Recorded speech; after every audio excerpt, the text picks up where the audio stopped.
Your Excellency, Mr. Chairman, Excellencies, distinguished guests, ladies and gentlemen. In the Pacific leaders have recognized that non-communicable diseases in the Pacific has reached its crisis point and more. When we talked about NCDs in the Pacific context, we are looking at 4 key elements. First, living on unhealthy diet.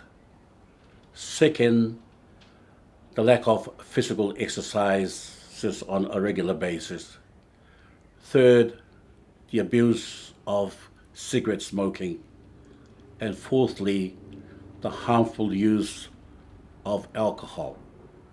These 4 key elements put together created an unhealthy lifestyle for the Cook Islands in particular, and I believe the same applies throughout the Pacific. The question here is, how do we address these crises for the Pacific people? In the Cook Islands, we cannot depend on the Ministry of Health alone to address this crisis.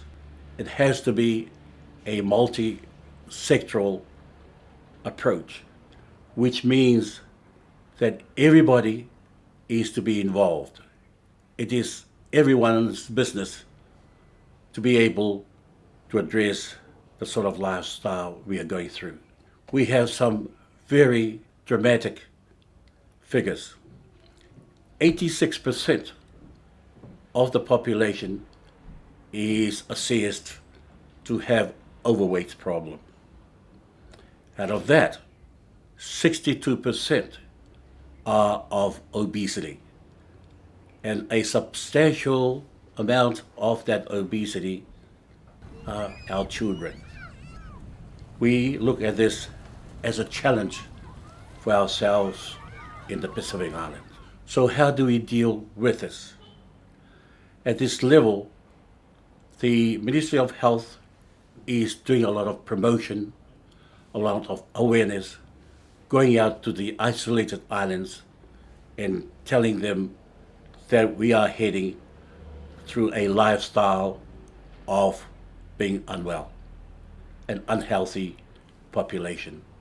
So therefore, with all the different approaches we are dealing with NCD crisis, one of the most important contribution to helping our crisis is agriculture in our situation. To go back to the old days where we can grow our own food, where we can depend on coconuts for water, where we can depend on taro leaves and other form of vegetables that we're used to eating, to go back and live off our traditional food. There's a very high dependency nowadays for us in the Cook Islands to depend on imported food that are full of preservatives, and we are eating that, depending on fizzy drink. Even on those isolated islands outside of the capital have a tendency to drink fizzy drinks, Coke and Fanta. And yet we have coconuts all around ourselves within the reach of our arms. We can husk and drink those coconuts and eat the flesh. Or even the uto is also healthy for us. And it is my plea to other politicians, colleagues of mine throughout, let's have a concerted effort as a nation, as a region, to address non-communicable diseases so that we can bring it to a level that we are able to control NCD in the Pacific.